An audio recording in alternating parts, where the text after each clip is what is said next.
ஆராசா பேசிய அந்த பேச்சு இங்கே இருக்கிறது என்று பார்த்தா யூடியூபர் மாரிதாஸ் அவர்கள் வெளியிட்டிருக்கிறார். உதயநிதி பேசினா மக்கள் மத்தியில் அது எடுபட்டு விடும் என்பதற்காக ஒரு எடப்பாடி பேசக்கூடாது என்று உச்சநீதிமன்றம் வரைக்கும் சென்று தடை வாங்கினார். ஒரு மாபெரும் தவறை எடப்பாடி செய்து விட்டார். அனைவருக்கும் அன்பு வணக்கம். தமிழ்நாடு சட்டப்பேரவை தேர்தல் சூடுபிடித்திருக்கும் இவ்வேளையில் தமிழ்நாடு எதிர்க்கட்சி தலைவரும் அஇஅதிமுகவுடைய பொதுச் செயலாளருமான எடப்பாடி பழனிசாமி அவர்கள் நேற்று பேசிய அந்த பேச்சு என்பது தமிழர்கள் அனைவருடைய மனதையும் வேதனைக்குள்ளாக்கி இருக்கிறது. உயிரினும் மேலான நம்முடைய நினைவில் வாழும் அன்பு தலைவர் கலைஞர் அவர்கள் குறித்து மிக கேவலமான ஒரு செய்தியை அவர் வெளியிட்டிருக்கிறார். கண்டிப்பாக இது போன்றவை நாம் ஏற்றுக்கொள்ளத்தக்கதல்ல. தோல்வியின் விளிம்பில் நின்று கொண்டு தொடர் தோல்வியை சந்தித்துக் கொண்டிருக்கிற எடப்பாடி பழனிசாமி எத்தை தின்னால் பித்தம் தெளியும் என்கிற நிலையிலே இருக்கிறார். அதனால் தன்னுடைய விரக்தியின் வெளிப்பாடாக தலைவர் கலைஞர் குறித்தும் நம்முடைய தமிழக முதல்வர் தலைவர் மு.க.ஸ்டாலின் குறித்தும் இவ்வாறு அவர் பேசியிருக்கிறார். இது அவர் வகிக்கின்ற பதவிகளுக்கு அழகல்ல. தலைவர் கலைஞர் அவர்கள் கடைசி காலத்தில் அவரை மு.க.ஸ்டாலின் அவர்கள் சிறை வைத்திருந்தார் என்று சொல்லுவதென்பது உண்மையிலேயே ஏற்றுக்கொள்ளத்தக்கதல்ல. தலைவர் கலைஞர் அவர்கள் தன்னுடைய முதுமை நோயின் காரணமாக அவருக்கு ஏற்பட்ட அந்த உடல்நல குறைவுக்கு அவர் தனிமையில் இருப்பது ஒரு வகையில் நல்லது என்ற காரணத்திற்காக, அதாவது அவருக்கு இன்ஃபெக்ஷன் எதுவும் ஏற்பட்டுவிடக் கூடாது என்பதற்காக அவரை அதிகமான பார்வையாளர்கள் சந்திப்பதை தவிர்த்து வந்தார்களே தவிர, மற்றபடி முன்னணி கட்சியினர் அனைவருமே அவரை தினமும் சந்தித்து வந்தார்கள். எங்களுடைய திராவிட இயக்க தமிழர் பேரவையினுடைய தலைவர் ஐயா சிவவி அவர்கள் அடிக்கடி தலைவர் கலைஞரை அவர் பேசுகிற நிலையில் இல்லாத போது கூட அவரோடு போய் உரையாடிவிட்டு வந்தவர். தேவை ஏற்பட்டால் எழுதி காட்டி அதற்கு தலைவரும் பதில் எழுதுவார். இப்படியெல்லாம் அவரோடு இருந்தவர்கள் நம்முடைய அண்மையிலே இவர் இப்படி பேசியதற்கு பிறகு கவிப்பேரரசு வைரமுத்து அவர்கள் கூட தன்னுடைய நூலோடைய பதிவிலே இதற்கு பதில் சொல்லியிருக்கிறார். இப்படி அவர் இல்லாத ஒன்றை இந்த தேர்தல் நேரத்தில் பேசுவது என்பது அதற்கு அவர் காட்டுகிற ஆதாரத்தை பாருங்கள். அண்ணன் ஆர் ராசா அவர்கள் ஆடியோவிலே இது குறித்து தெரிவித்திருக்கிறார் என்று எடப்பாடி இதை வெளிப்படுத்தியிருக்கிறார். ஆனால் அந்த ஆர் ராசா பேசிய அந்த பேச்சு எங்கே இருக்கிறது என்று பார்த்தால் யூடியூபர் மாரிதாஸ் அவர்கள் வெளியிட்டிருக்கிறார். யூடியூபர் மாரிதாஸ் அவர்கள் இப்படி ஒரு ஏஐ மூலமாக ஒரு போலியான ஒரு செயற்கை ஆடியோ ஒன்றை வெளியிட்டிருப்பதை கண்டித்து அவருக்கு அண்ணன் ஆர் ராசா அவர்கள் ஒரு வழக்கறிஞர் மூலம் முறைப்படியான ஒரு சட்ட அறிவிப்பை கொடுத்திருக்கிறார். அவர்கள் யூடியூபர் மாரிதாஸ் மீது இதை உடனடியாக நீங்கள் நீக்கி மன்னிப்பு கோரவில்லை என்று சொன்னால் உங்கள் மீது குற்றவியல் வழக்கு தொடரப்படும் என்று அவர் ஒரு வழக்கறிஞர் அறிவிப்பு கொடுத்திருக்கிறார். ஆனால் அதை ஆதாரமாக வைத்துக் கொண்டு எடப்பாடி பழனிசாமி இவ்வாறெல்லாம் பேசுவது என்பது உள்ளபடியே நாம் ஏற்றுக்கொள்ளத்தக்கதல்ல. நீங்கள் தலைவர் கலைஞர் அவர்கள் மீது எவ்வளவு தூரம் அன்பும் பாசமும் நம்முடைய தளபதி மு.க.ஸ்டாலின் அவர்கள் வைத்திருந்தார் என்பதை உலகமே அறியும். ஒரு தலைவனுக்கு பிறகு அடுத்தபடியாக அந்த இயக்கத்துக்கு பொறுப்பேற்கிற தலைவன் அந்த தலைவனுடைய புகழை மென்மேலும் எடுத்து செல்பவராக இருக்க வேண்டும் என்பதற்கு ஆகச்சிறந்த ஒரு உதாரணமாக இருப்பவர் நம்முடைய தளபதி மு.க.ஸ்டாலின் அவர்கள். தலைவர் கலைஞர் அவர்கள் மறைந்த தினத்தில் இருந்து தொடர்ச்சியாக அவருக்கான நினைவேந்தல் கூட்டங்கள், துறைவாரியான நினைவேந்தல் கூட்டங்கள் என்று பலவற்றை சிறப்பாக நடத்தியவர் நம்முடைய தளபதி மு.க.ஸ்டாலின் அவர்கள். இவ்வளவு பேசுகிற எடப்பாடியார் அம்மையார் ஜெயலலிதாவிற்காக ஏதாவது ஒரு இரங்கல் கூட்டம் நடத்தியதுண்டா, ஒரு நினைவேந்தல் நிகழ்ச்சி நடத்தியதுண்டா? ஆனால் தலைவர் நம்முடைய மு.க.ஸ்டாலின் அவர்கள் இன்றைக்கு தமிழகமே ஒரு கலைஞர் நாடு என்று சொல்லுகிற அளவுக்கு கலைஞருக்கு எங்கள் மதுரையிலே கலைஞருக்கு நூற்றாண்டு நூலகம், சென்னையிலே கலைஞர் பெயரிலே பேருந்து நிலையம் என்று கலைஞருடைய திரும்புகிற திசையெல்லாம் தலைவர் கலைஞர் அவர்களுடைய பெயர் வாழுகிற வகையிலே சிறப்போடு செயலாற்றி கொண்டிருக்கிறார். அவர் வளர்த்தெடுத்த அந்த இயக்கத்தை 2019 இருந்து தொடர்ச்சியாக வெற்றி பாதையிலே கொண்டு சென்று வந்திருக்கிறார்.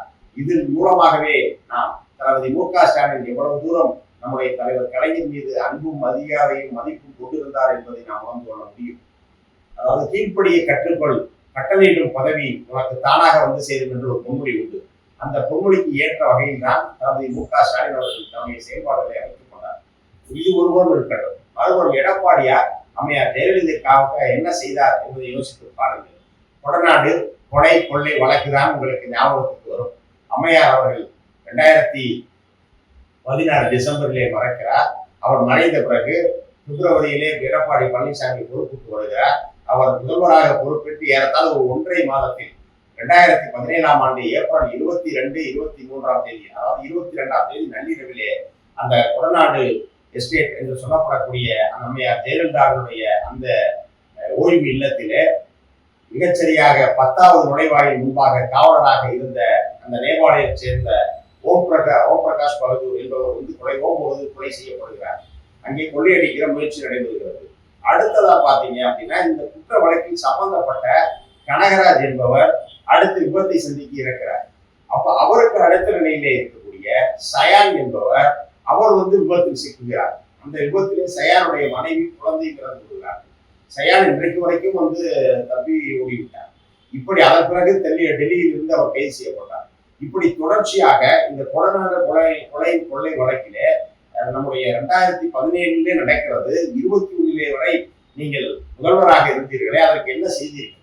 அந்த கொடநாடு என்ன செஞ்சாங்க அப்படின்னா, இந்த கொடநாடு கொள்ளை வழக்கை பற்றி உதயநிதி பேசக்கூடாது என்று உச்ச நீதிமன்றம் வரை சென்று தடை வாங்கினார். அதாவது வழியிலே கனம் இருந்தால்தான் வழியிலே பயம் இருக்கும். எதற்காக அதை பற்றி பேசக்கூடாது என்று சொல்லி, அதுவும் அந்த உதயநிதி பேசக்கூடாது, ஏன்னா உதயநிதி பேசினா மக்கள் மத்தியில் அது எடுபட்டு விடும் என்பதற்காக இவர் எடப்பாடி பேசக்கூடாது என்று உச்ச நீதிமன்றம் வரைக்கும் சென்று தடை வாங்கினார். இது ஒரு பக்கம் இருக்கு. அதே போல அம்மையார் ஜெயலலிதா அவர்களுடைய மறைவு மர்மம் இருக்கிறது அப்படின்னு சொல்லி கட்சியை சேர்ந்த முன்னாள் முதலமைச்சராக இருந்த அண்மையிலே திராவிட முன்னேற்ற கழகத்தில் இணைந்த பன்னீர்செல்வம் அவர்கள் கோரிக்கை வைக்கிறார். அந்த கோரிக்கையை வைத்துத்தான் அவர் எடப்பாடி ஆட்சியவே ஆதரிக்கிறார். ஓபிஎஸ் ஆதரவு எம்எல்ஏக்கள் மீண்டும் எடப்பாடிக்கு ஆதரவு தந்த போது அவர்கள் வைத்த கோரிக்கை என்ன அப்படின்னா, ஜெயலலிதாவுடைய மரணத்தில் ஒரு நீதி விசாரணை நடத்தப்பட வேண்டும் அப்படின்னு. ஆனால் அதுக்கு ஆறுமுகசாமி ஆணையம் அமைக்கப்பட்டதோடு சரி, அந்த ஆட்சி நிறைவடைகிற வகையில் அதற்காக எடப்பாடி எதுவுமே செய்யல.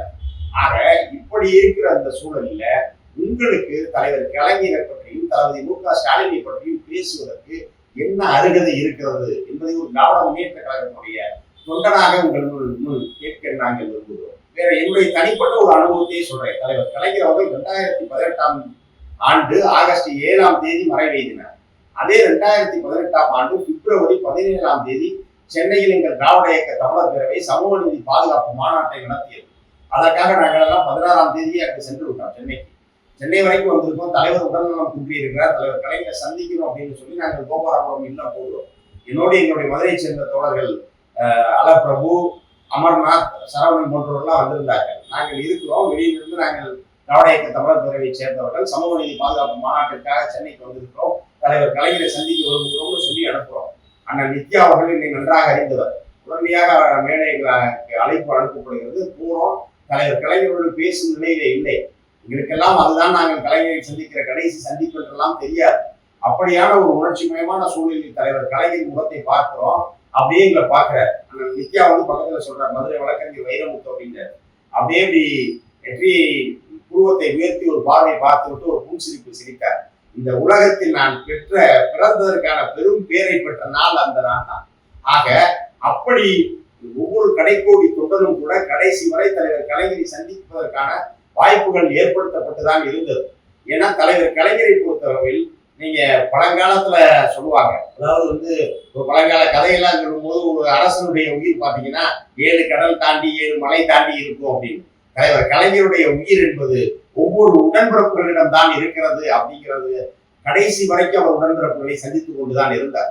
அதே போல முரசொலியினுடைய மணி விழா நடைபெற்றது, பவள விழா நடைபெற்றது. அந்த பவள விழா காட்சி அரங்கத்துக்கு சென்றார், அறிவாலயத்துக்கு வந்தார். இப்படி கடைசி வரைக்கும் அவர் பேசுகிற அந்த நிலையை இழந்த போதும் கூட அவ்வப்போது வெளியிலே வந்தார், நிகழ்ச்சிகளிலே பங்கேற்றார்.